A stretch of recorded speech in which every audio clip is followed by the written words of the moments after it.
back to Winning Law. I'm attorney David Nguyen with offices in Houston, Texas. And today we're going to talk about the Texas divorce process. And again, this only covers divorces that occur in Texas. Now, we're going to go over the considerations that you need to think about before filing for a divorce. Then we're going to go over the steps that are involved in a divorce. And finally, I'm going to talk about issues related to immigrants or foreign nationals that are looking to get a divorce in Texas. There are three major considerations that you have to think about before you file a divorce. The first one is, if you are pregnant, Texas is not going to allow you to get a divorce. So if you think that you may be pregnant, you might want to take a test, because if you file the paperwork and the courts determine that you're pregnant, that divorce is not going to be effective. Even if you filed the divorce and you don't tell the courts, if they later found out that you were pregnant, they may determine that divorce is not effective as well. So you want to make sure that you do a test before you file the paperwork to make sure that you're not pregnant. The second major consideration is whether or not you or your spouse have lived in Texas for at least 6 months and in the county where you're filing for the divorce for at least 90 days. And let me explain. In Texas, the only people that can file it are people that Texas has jurisdiction over, and this means power over. And the way that Texas works is that they want to make sure that you have lived in Texas for at least 6 months. So if you have traveled to Texas from another state, they're not going to allow you to get a divorce until you have lived in Texas for at least 6 months. Also, depending on where you live, let's say, for example, if you live in Fort Bend County, Texas, and then you move to Harris County, Texas, and you want to file a divorce, you may have to wait a couple of months because they want to make sure that you have lived in that county for at least 90 days. The third major consideration is also the biggest consideration, and that is knowing whether or not your case is a contested or uncontested divorce case. An uncontested divorce case is where both parties agree to the terms of the divorce. Usually these people agree on who gets the house, how the expenses or debts are going to be divided. They agree on every aspect of the divorce, and this is great. We want to encourage all couples out there listening to get an uncontested divorce. That way the divorce is not messy. Now, if the terms of the divorce are not agreed on by the parties, then you have yourself a contested divorce case. Contested divorce cases, I see these most often with couples that have children. Contested cases usually involve couples that don't agree on who gets the children, what the visitation schedule is like, the amount of child support, how to divide the house, how to divide the money in the bank, how to divide the cars or the debts. These are issues that if they're not resolved initially, it means that you have yourself a contested case. Contested cases take longer and they're more expensive. We'll make a video on contested cases in the future, but as of today, we're going to focus on uncontested cases and what will happen if both parties agree and how the process will look.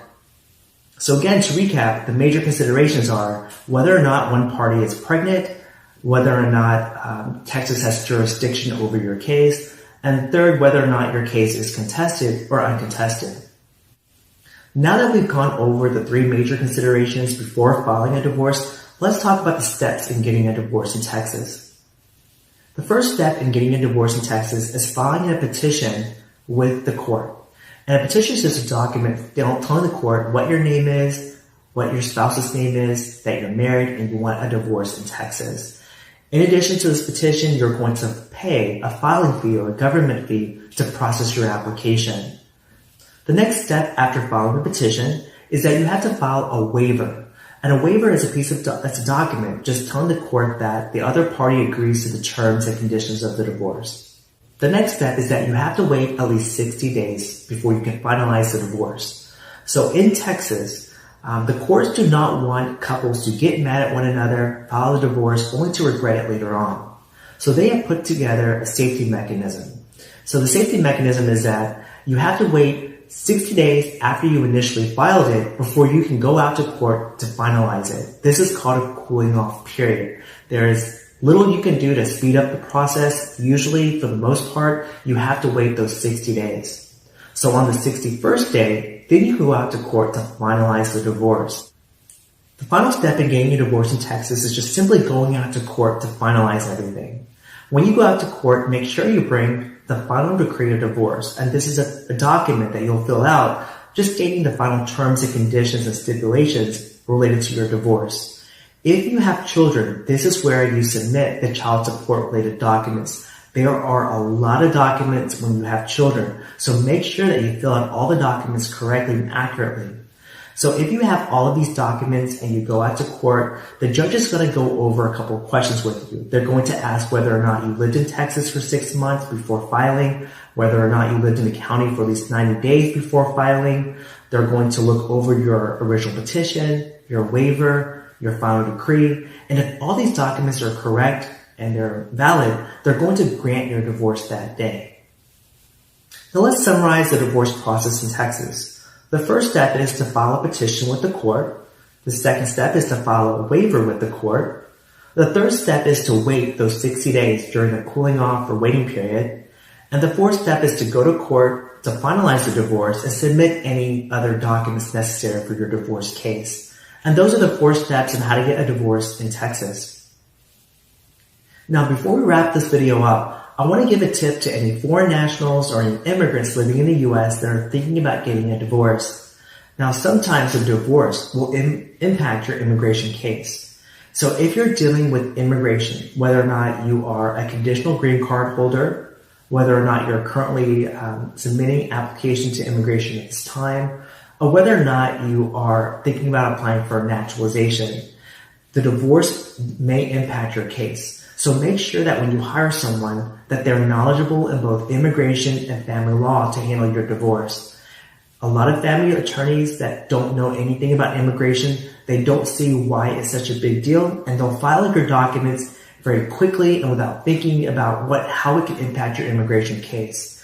So again, make sure that you hire an attorney that knows about immigration and also about family law if you are a foreign national immigrant in the U.S. and you're looking to get a divorce. Make sure they know what to put in your final decree of divorce to make sure that you're not going to have any future immigration issues.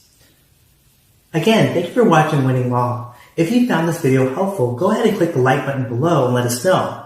If you want to be alerted for future videos, go ahead and hit the subscribe button. That way you don't miss out on future videos. Again, thank you for watching Winning Law, and we hope that we have made immigration easier to understand. At